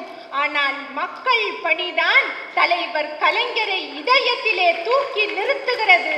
அதனால் தலைவர் கலைஞரின் புகழுக்கு காரணம் ஆட்சி பணியாகத்தான் இருக்கிறது. கலைஞர் ஆட்சிக்கு வருவதற்கு முன்பாக தமிழக விவசாயிகளினுடைய நிலைமை எப்படி இருக்கு? நாலனா எட்டனாவுக்கு கூலி உயர்வு கேட்டு எத்தனையோ போராட்டங்கள், துப்பாக்கி சூடுகள். கூலி உயர்வு கேட்டான் அத்தான், குண்டடி பட்டு செத்தான் என்கிற நிலைமை அன்றைய நிலைமை. அரைப்படி அரிசிக்கும் கால் வயிறு கஞ்சிக்கும் மிட்டாமராசுகளிடம், பண்ணையார்களிடம் விவசாயிகள் கை கட்டி கொண்டு நின்று கொண்டிருந்தார்கள். கலைஞர் ஆட்சிக்கு வந்தார். காட்சிகள் மாறின. நில உச்சவரம்பு சட்டம் கொண்டு வரப்பட்டது. கைப்பற்றப்பட்ட நிலங்கள் ஏழை விவசாயிகளுக்கு கொடுக்கப்பட்டது. இந்தியாவிலேயே முதன்முறையாக விவசாயிகளுக்கு இலவச மின்சாரம் வழங்கப்பட்டது. எத்தனையோ வீர வசனங்கள், உயிர் தியாகங்கள் செய்ய முடியாததை கலைஞரினுடைய ஆட்சி பணி செய்தது என்றால் அதுதானே அவருக்கு பெரும் புகழை பெற்றுத்தரும். நம்முடைய தமிழ்நாட்டில் மக்கள் தொகையில் பாதியாக இருப்பவர்கள் பெண்கள். ஒரு காலத்தில் பெண்களினுடைய நிலைமை அடிமைகளின் நிலைமையை விட மோசமாக இருந்தது. எத்தனையோ தலைவர்கள் பெண் உரிமைகளை பற்றி மேடையிலே பேசினார்கள். எத்தனையோ கவிஞர்கள் பெண் உரிமைகளுக்காக பாடல்களை பாடினார்கள். எதுவும் செய்ய முடியாது. கலைஞர் ஆட்சிக்கு வந்தார். பெண் அடிமைத்தனம் ஒழிக்கப்பட்டது. அவர் கையில் இருந்தது பேனாவா, போர்வாளா?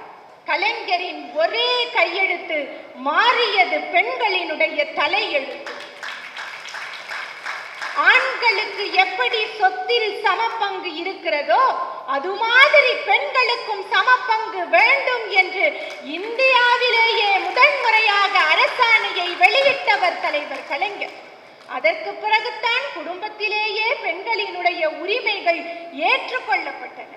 என்னதான் இருந்தாலும் பெண்கள் தங்களுடைய சுயமரியாதையை தெரிந்து கொள்ள, உரிமைகளை தெரிந்து கொள்ள பெண் கல்வி அவசியம் என்று நினைத்தார். அதை நோக்கி தன்னுடைய திட்டங்களை வகுத்தார். பள்ளியிலே 8ஆம் வகுப்பு முடித்திருந்தால் திருமண உதவி திட்டம் என்று அறிவித்தார். பிறகு பள்ளி இறுதி வகுப்பு வரை படித்திருந்தால் திருமண உதவி திட்டம் என்று மாற்றினார். அதற்காகவே பெண் குழந்தைகளை படிக்க வைத்தார்கள்.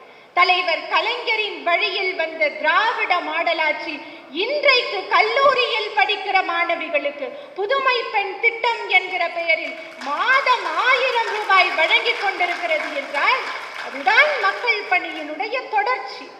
மகாராஷ்டிரா மாநிலத்தில் அம்பேத்கர் பெயரிலே ஒரு சட்ட பல்கலைக்கழகம் அமைக்க கடும் எதிர்ப்பு எழுந்தது.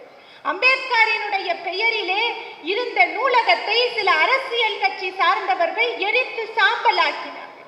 அந்த வன்முறை வெறியாட்டத்தை கண்டித்து ஒரு கண்டன அறிக்கையை வெளியிட்டார் தலைவர் கலைஞர் அவர்கள்.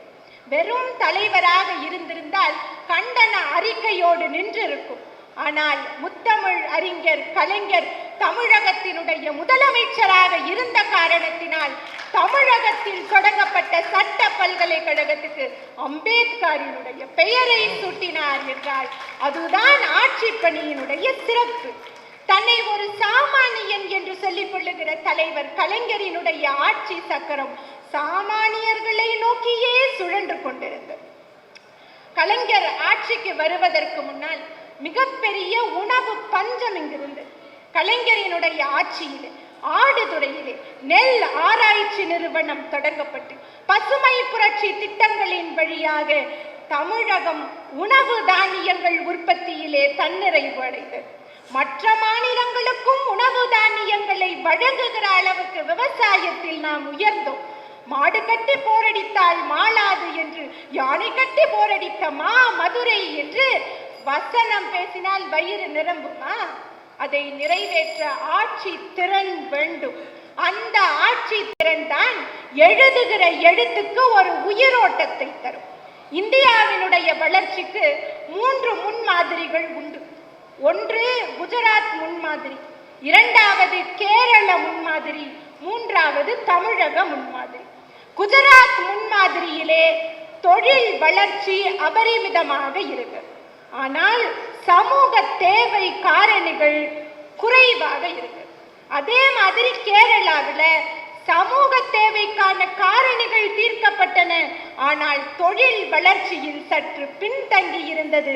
ஆனால் தமிழக முன்மாதிரி மட்டும்தான் தொழில் வளர்ச்சியிலும் தன்னிறைவு அடைந்தது, சமூக நீதியிலும் தன்னிறைவு அடைந்தது என்று ராஜ்யசபாவினுடைய மெம்பர் ஜெயராம் ரமேஷ் அவர்கள் குறிப்பிடுகிறார்கள் என்று சொன்னால் அதற்கு மிக முக்கியமான காரணம் தலைவர் கலைஞர் அவர்கள்.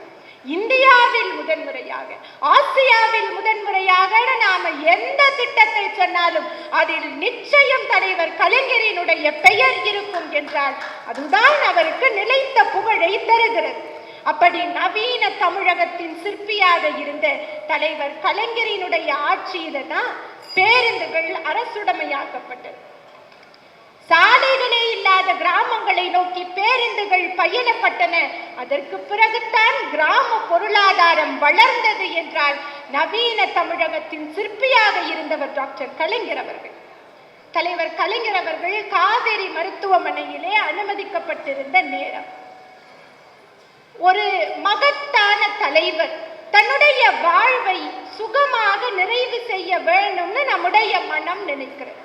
எல்லாருக்கும் தெரியும், இன்னும் அடுத்த நாளையோ அடுத்த வாரத்திலேயோ செய்தியை அறிவித்து விடுவார்கள் என்று எல்லோருக்கும் தெரியும்.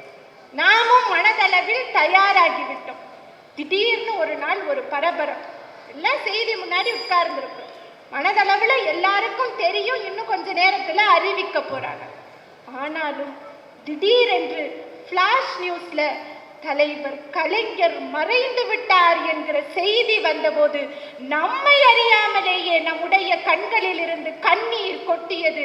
திடீரென்று ஒரு இருள் சூழ்ந்தது போல இருந்தது என்று சொன்னால் நாம் மட்டுமல்ல, மாற்று கட்சியை சேர்ந்தவர்களும் அழுதார்கள் என்று சொன்னால் இந்த தமிழகத்தில் இருக்கிற ஒவ்வொருவரும் கலைஞரின் திட்டத்தால் பயன் பெற்றவர்கள், கலைஞரின் திட்டத்தால் வளர்ந்தவர்கள்.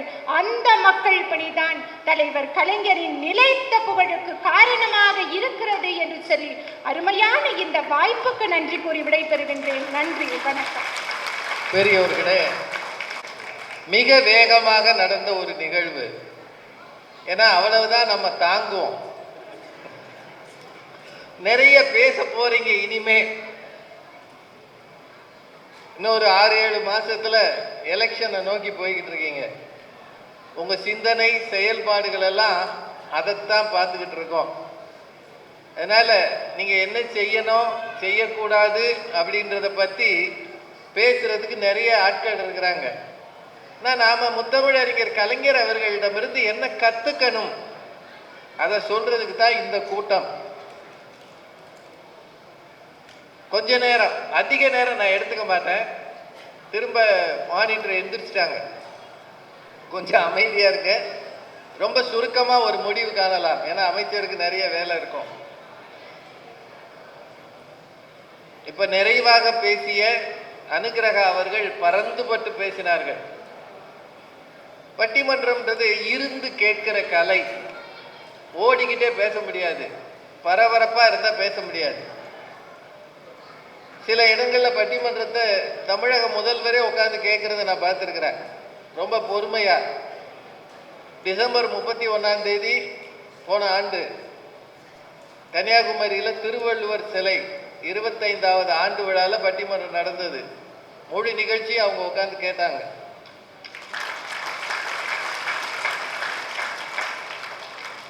ரெண்டாயிரமாவது ஆண்டு தொடக்கத்தில் கலைஞர் அவர்கள் இருந்து திறந்து வச்சது அந்த திருவுருவ சிலை. சுனாமியையும் தாண்டி நின்ற சிலை திருவள்ளுவர் சிலை. மொழியோடு ஏதோ ஒரு தொடர்பு இருக்கிறது, அதுதான் அப்படின்னு ஒரு அணி இல்லை, இவங்க மக்கள் பணிதான். அனுகிரகா சொன்னாங்க பாருங்க, கலைஞருக்கு பேனா வைக்கிறார்கள், ஆனாலும் அந்த பேனா பச்சை இங்கு பேனா. தெரியும்ல, பச்சை இங்கு பேனா எது? அதிகாரத்தில் இருக்கிற பேனா. அது போட்ட கையெழுத்து தான் பல நேரங்களில் தமிழ்நாட்டின் தலையெழுத்தை தீர்மானித்தது அந்த பேனாதான் அப்படின்னு அவங்க சொல்லுவாங்க. ஒரு சில விஷயங்களை மட்டும் லேசா சொல்லிட்டு போயிடுறேன். கலைஞர் ஆட்சியில தான் தமிழ்நாட்டில் தமிழ் ஆசிரியர்களுக்கு சரியான மரியாதை தரப்பட்டது. அதுக்கு முன்னாடி தமிழ் ஆசிரியர்கள் வேலை பார்த்தாங்கன்னா வேலை பார்த்துட்டு போயிடுவாங்க. அந்த பள்ளியில் அவங்க சீனியாரிட்டிக்கு தலைமை ஆசிரியருக்கான வாய்ப்பு வந்தால் தமிழ் ஆசிரியர்களுக்கு கொடுக்கப்படவில்லை. கலைஞர் தான் இந்த அவலத்தை மாற்றினார். தமிழ் ஆசிரியனும் தலைமை ஆசிரியர் ஆவதற்கு அவர்தான் வாய்ப்பு தந்தார். இது அந்த காலத்தில் நடந்தது. அது மட்டும் இல்லை, பெண்களுக்கு சொத்துரிமை. அதுக்கு முன்னாடி கட்டி கொடுத்துட்டா அப்படியே கழட்டி விட்டுருவான். இப்போ அப்பா அம்மாவுடைய வீட்டை விற்றா நம்ம பெண்கள் போய் என்ன செய்கிறாங்க? கொடு, பங்கு கொடு. இந்த உரிமையை இந்தியாவிலேயே முதல் முறையாக தமிழ்நாடு தான் பெற்றதென்றால் அது மக்களுக்காக அவர் போட்ட கையெழுத்து. எல்லாத்தையும் விடுங்க, இங்கே வர்றதுக்கு இந்த பாலத்தில் ஏறி இறங்கியே நொந்து போனோம். இங்கே ஒரு பாலத்து வழி தான் நான் வந்தேன். இவ்வளவு பாலங்கள் எல்லாம் நீங்கள் கட்டி கொடுத்துருக்குறீங்க. ஆனால் சென்னையில் முதல் மேம்பாலம் எங்கே கட்டப்பட்டது, எப்போது கட்டப்பட்டதுன்னு எத்தனை பேருக்கு தெரியும்னு தெரியல. உங்களுக்கெல்லாம் தெரியுமா? தெரியாட்டி பரவாயில்ல, தெரியும்னு நினைக்கிறேன். சென்னையின் முதல் மேம்பாலம், மேம்பாலம்னா ஆத்து மேலே இருக்கிற பாலம் இல்லை, ரோட்டு மேலே இருக்கிற முதல் மேம்பாலம் ஜெமினி அண்ணா பிரிட்ஜ். இதை கட்டியது யாரு? யாருங்க? 1973 அதை திறந்து வைத்தவர் டாக்டர் கலைஞர் அவர்கள்.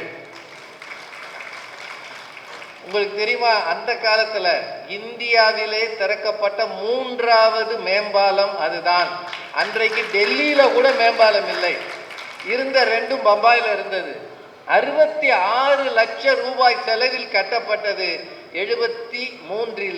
இன்றைக்கு 52 ஆண்டு கடந்து அண்ணா சாலையின் முக்கிய பாலமாக இருக்கிறது என்றால் கட்டுமானம் என்றால் கலைஞர் என்ற ஒரு பெரிய உயரத்தை தொட்டவர். போக்குவரத்து அரசுடைமையாக்கியதிலிருந்து அன்றைக்கு தேசிய அளவில் வங்கிகள் அரசுடைமை ஆவதற்கான யோசனையை சொன்னவரும் அவர்தான். பிரதமர் இந்திரா காந்திட்டன்னு நான் படித்தேன் ஒரு இடத்துல. அப்படின்னா அவரது பெரிய பெரிய சிந்தனைகள் மக்கள் நலம் சார்ந்தவை. ஒரு காலத்தில் பழைய சினிமா பார்த்தீங்கன்னா கையில் இழுத்துக்கிட்டு ரிக்ஷா வரும், பழைய சினிமா பார்த்தீங்கன்னா. ஆனால் அதை மாற்றி கை ரிக்ஷாவை ஒழித்து அனைவருக்கும் ரிக்ஷா வழங்கியதும் அவர்தான். இலவச மின்சாரம், இது எல்லாத்துக்கும் மேலே எல்லா கட்சிக்காரங்களும் சந்தோஷப்படுற மாதிரி ஒன்று அவர் செஞ்சார் அவர் ஆட்சி காலத்தில். அவருக்கு முன்னால் குடியரசு தினம், சுதந்திர தினம் ரெண்டுலையும் கவர்னர் தான் கொடியேற்றுவார். ஆனால் அவர்தான் போராடி சுதந்திர தினத்திலே இந்தியாவின் அனைத்து மாநில முதல்வர்களும் கொடியேற்றுகிற உரிமையை தனக்காக மட்டுமல்ல, இன்றைக்கு இல்லை, இனி வரும் எல்லா முதல்வர்களும் கொடியேற்றும் போது அவர் குஜராத்தில் ஏற்றினாலும் சரி, பெங்காலில் ஏற்றினாலும் சரி, இந்த உரிமையை பெற்று தந்தவர் கலைஞர் அவர்கள் தான். மக்களுக்கு நிறைய செஞ்சிருக்கிறார். அதனால மக்கள் பணிதான் அப்படின்னு இந்த 2 பேர் பேசினது சரிதானங்க?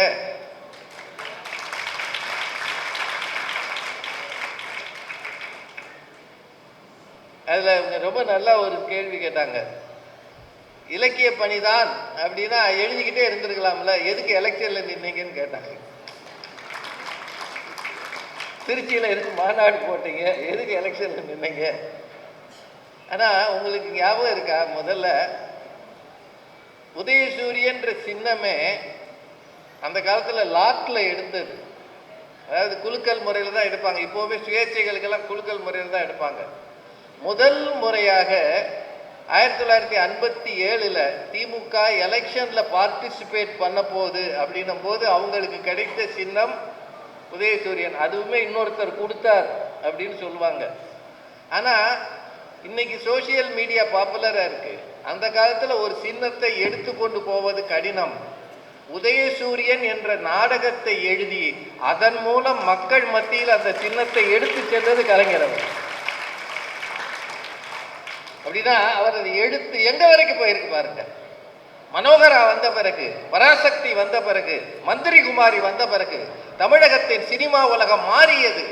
தமிழகத்தின் 2 பெரிய உச்ச நட்சத்திரங்கள் புரட்சி தலைவர் எம்ஜிஆர் அவர்களும் நடிகர் திலகம் சிவாஜி கணேசன் அவர்களும் திரையில் அறிமுகமான படங்களை, கதாநாயகனாக அறிமுகமான படங்களுக்கு வசனம் எழுதியவர் டாக்டர் கலைஞர் அவர்கள் தான். 2 பெரிய நடிகர்கள். இது சிவாஜி கணேசன் அவர்கள் கடைசி காலம் வரைக்கும் அதை சொல்லுவார். சிவாஜி சிலை திறப்பு விழாவில் அவர் பேசினது எங்கேயாவது யூடியூப்ல பாருங்க. அவர் அதை எழுத்துக்கு தனி காந்த சக்தி இருந்தது. இன்னொன்று தெரியுமா, தேர்தலில் வெற்றி வரும் தோல்வி வரும் என்றாலும் அடுத்த நாளே கையில ஒரு புத்தகத்தையோ அல்லது ஒரு எழுத்தையோ ஒரு பேடை எடுத்துக்கிட்டு எழுத போகிற அந்த கம்பீரம் அவருக்கு இருந்தது. ஒரு நாளும் அவர் துவண்டதில்லை. அவருக்கு இழைப்பாருகிற இடமாக இருந்தது எழுத்துத்தான் அப்படின்னு இன்னொரு அணி சொல்றாங்க. என்ன தீர்ப்பு சொல்லலாம், நேரம் நெருங்கிடுச்சு. அவரது காலத்துல அன்றைக்கு இருந்த நிறைய திட்டங்கள் உங்களுக்கு தெரிஞ்சிருக்கும். கண்ணொடி வழங்கும் திட்டம், குடிசையை மாற்றும் திட்டம், கை ரிக்ஷா ஒழிப்பு திட்டம், தொழுநோயாளிகளுக்கு மறுவாழ்வு வழங்குகிற திட்டம், இப்படி நிறைய அவர் பண்ணிக்கிட்டே வந்தார். தாலிக்கு தங்கம் வழங்குகிற திட்டம், வரிசையா. இன்னொன்று, அவர் காலத்துல முதல் முறை பட்டதாரி ஆகிறவர்களுக்கு பணம் கொடுத்தாங்க. அவங்களுக்கு படிப்பு செலவெல்லாம் கொடுத்தாங்க. அந்த திட்டங்கள் எல்லாம் அந்த காலத்தில் பேசப்பட்டது. டிவி கொடுத்தது, தொலைக்காட்சிகள். ஒரு காலத்தில் தமிழ்நாடு முழுக்க கலைஞர் டிவியை வச்சு தான் பார்த்தாங்க. நான் சொல்றது அவர் கொடுத்த டிவியை. ஆனா இன்றைக்கு அந்த திட்டங்களில் இருந்து மேம்பட்டு சத்துணவு திட்டத்தில் அவர் முட்டை போட அனுமதி தந்தார். சத்துணவு திட்டம் ஏற்கனவே தொடங்கப்பட்டது. அது மதிய உணவுலேருந்து சத்துணவாகி முட்டை மதியம் போடணும்னாரு. ஆனா இன்றைக்கு நீங்கள் காலை உணவு தருகிற ஒரு திட்டத்தை கொண்டு வந்திருக்கீங்க. முதல் தலைமுறைக்கு பட்டதாரிகளுக்கு அவர் ஒரு திட்டம் கொண்டு வந்தார். ஆனா இன்றைக்கு நீங்கள் நான் முதல்வர் திட்டத்தையே கொண்டு வந்திருக்கிறீங்க. படிக்கிற பிள்ளைகளுக்கு, மாணவர்களுக்கு 1000 ரூபாய் கொடுக்குறீங்க. மகளிர் உரிமை திட்டம்னு 1000 ரூபாய் கொடுக்குறீங்க. அப்படின்னா அரசு சார்பாக கொண்டு வந்த திட்டங்களை இன்னும் அபிவிருத்தி செய்து மேலே மேலே போவதற்கு அடுத்து வருகிற உங்களால் முடிகிறது. ஆனால் அவர் எழுதிய எழுத்தை அவரை போல எழுதுவதற்கு இன்னும் ஒருவர் பிறந்து வரவே இல்லை, வரவும் போவதில்லை. மக்கள் பணியை மாற்றுவதற்கு, அபிவிருத்தி செய்வதற்கு, மென்மேலும் உயர்த்துவதற்கு நிறைய பேர் இருக்கிறார்கள். ஆனால் அவரது அந்த குயிக் திங்கிங், உடனடியாக பதில் சொல்வது. ஒரு முறை அவர் முதல்வராக இருக்கும்போது அவர் வீட்டில் ஒரு நெருக்கடியான இடத்துல நிருபர்களாக சூழ்ந்துக்கிட்டாங்களாம். அப்போ அவர் காலை ஒரு நிருபர் மிதிச்சிட்டாராம். மிதிச்சவர் உடனே, ஐயா மன்னிச்சிருங்க மன்னிச்சிருங்க, சாரி தெரியாம மிதிச்சுட்டேன்னு. சிரிச்சுக்கிட்டே சொன்னாரா, எளியவர்களுக்கான முதல்வர் நான் என்பதால் ஏறி மிதிக்கிறீர்கள். அந்த இடத்துல கூட அவரது தமிழ் கொஞ்சியது. மிதித்தவரும் சிரித்துவிட்டு போகும்படியாக. எவ்வளவு பெரிய மனிதர் இல்லையா? எழுதி தீர்த்தார். தமிழை தன் மூச்சாக கொண்டிருந்தார். பேனா என்பதுதான் அவர் அடிக்கடி சொல்வது, என்னிடமிருந்து நீங்கள் செங்கோலை கூட பறித்து விடலாம், என்னுடைய எழுதுகோலை ஒரு நாளும் பறிக்க முடியாது. காலம் கடந்து நிற்கும். தமிழ் இலக்கியம் இருக்கிற வரை நிற்கும். தமிழ் பேசப்படுகிற வரை நிற்கும் என்றால் அவரது பணி, மக்கள் பணி நினைக்கப்படும். ஆனால் பெரும் புகழ் சேர்ப்பது எழுத்து பணி, இலக்கிய பணிதான். காரணம், அதற்கு நிகராக இன்னொருவர் வரவே முடியாது என்பதால் முத்தமிழறிஞர் செம்மொழி நாயகர் அவரது நிலைத்த புகழுக்கு, பெரும் புகழுக்கு பெரிதும் காரணமாக இருப்பது மக்கள் பணியோடு சேர்ந்து இலக்கிய பணியே என்று சொல்லி இருந்து கேட்ட அமைச்சர் உள்ளிட்ட அத்தனை பேருக்கும் நன்றி சொல்லி வணங்கி விடைபெறுகிறேன். நன்றி.